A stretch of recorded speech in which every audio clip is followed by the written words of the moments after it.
China is reporting a drop in the number of novel coronavirus infections, and countries that are dealing with the other extreme are hoping to learn from what the Chinese have done to achieve this. In January, Chinese authorities introduced unprecedented measures to contain the virus, stopping movement in and out of Wuhan, the heart of the epidemic, which has now been declared a pandemic, of course, by the World Health Organization. China is now slowly and cautiously returning to normal, and many provinces have downgraded the emergency response levels.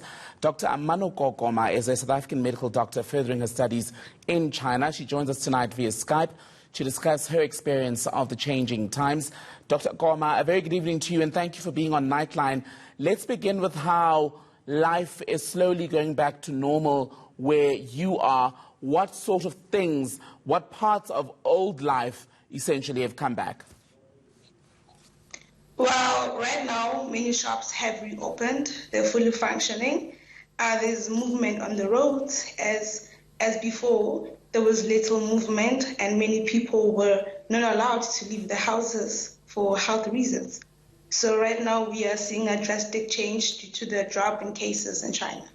And it was one thing to observe how the Chinese were dealing with this health crisis in the past 2 months or so, but as someone who lived through it, what was going on in your neighborhood where you are studying at the height of the outbreak? Well, in the part of China where I am, many shops did close down except for pharmacies and, of course, the supermarkets where people would be able to gain food supplies for their daily livings. And what actually happened is that many communities did close down. Many estates were barricaded so that only people who lived in the estate were allowed entrance.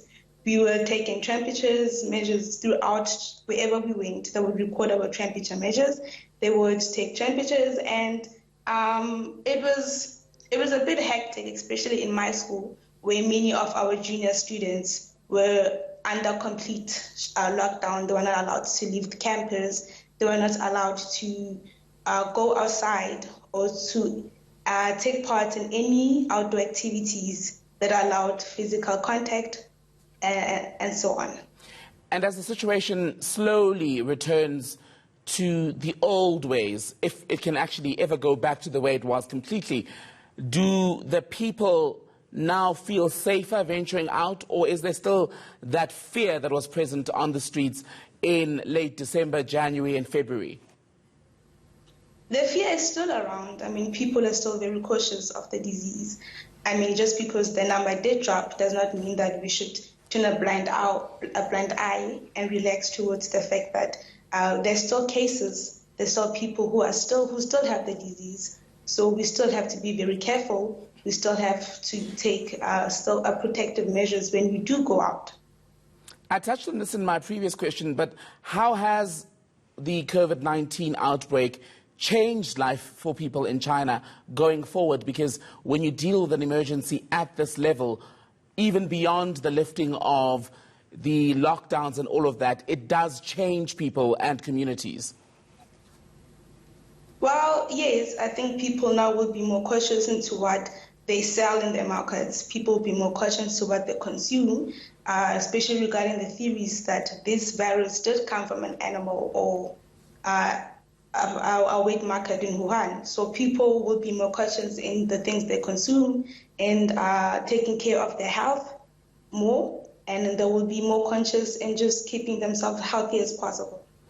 Finally then, Dr. Koma, I'm wondering what was done in China around public transport in your province, because South Africa currently is trying to figure out how to keep people safe who use buses, taxis and trains.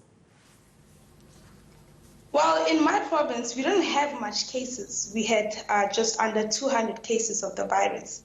So it did not hit us as much as the other provinces in China.